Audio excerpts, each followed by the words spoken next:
ليغيظ بهم الكفار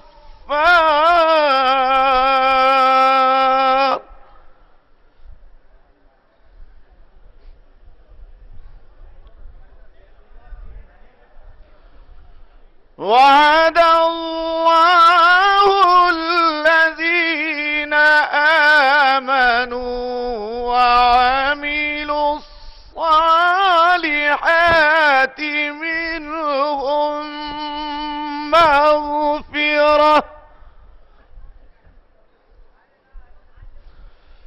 منهم مغفرة وأجرا عظيما منهم مغفرة وأجرا عظيما. صدق الله العظيم. السلام عليكم.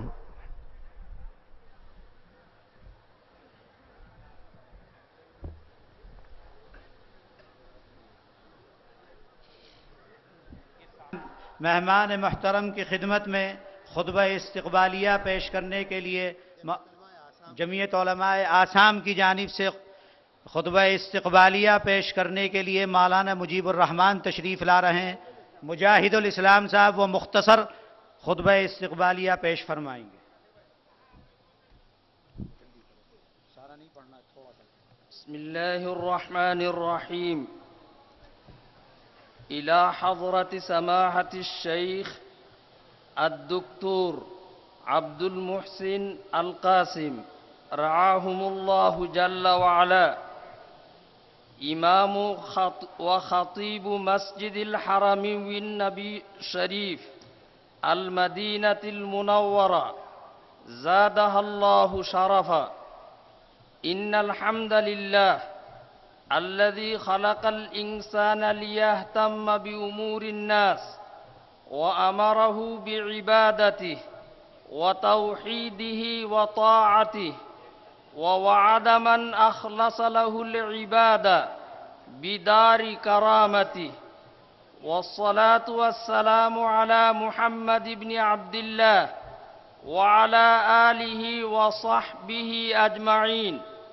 अम्मा बाद, सआदत अज़्ज़ैफ़िल मुबज्जल फिल बिदाया यतीबु लना तौजीहु तहिय्यति व शुक्र व तक़दीर इला हज़रतिकुम बिअन्नकुम शर्रफ़्तुम अर्दना विलायत आसाम अल्लती हिया इहदल विलायाति सबअति शर्क़िय्यति मिनल हिंद बाद इस्तिजाबतिकुम दावतम मुतवादिअतम मिन रईस जमइय्यत उलमाइल हिंद फ़ज़ीलति शेख अल मुहद्दिसिल जलील खलफ़ी शेखिल इस्लाम अस्सय्यिद अरशद अल मदनी हफ़िज़हुल्लाह।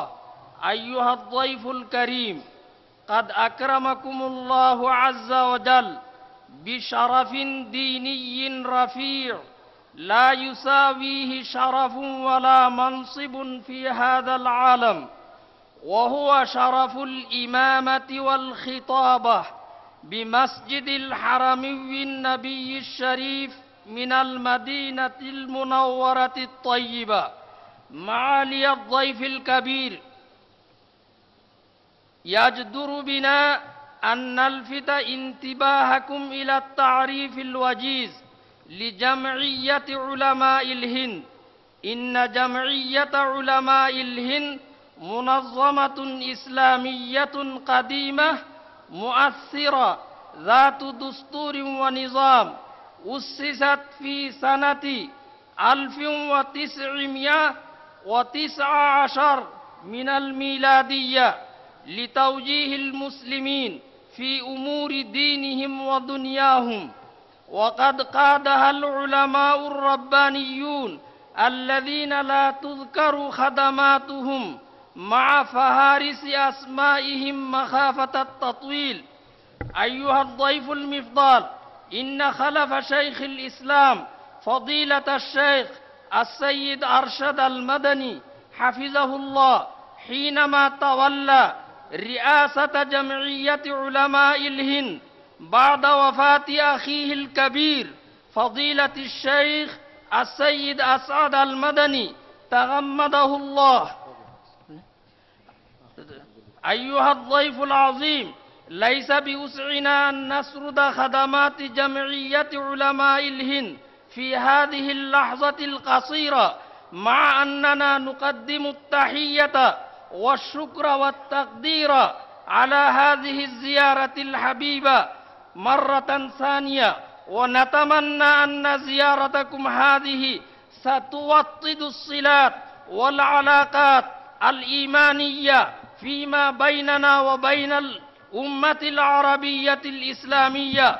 وفي الختام نسأل الله سبحانه وتعالى أن يوفق الجمعية في أداء رسالتها تحت إشراف الشيخ السيد أرشد المدني لخدمة الإسلام والدعوة الإسلامية في الهند خاصة وفي العالم عامة، وأن يوفقنا جميعا لخير ديننا إنه على كل شيء قدير. والسلام عليكم ورحمة الله.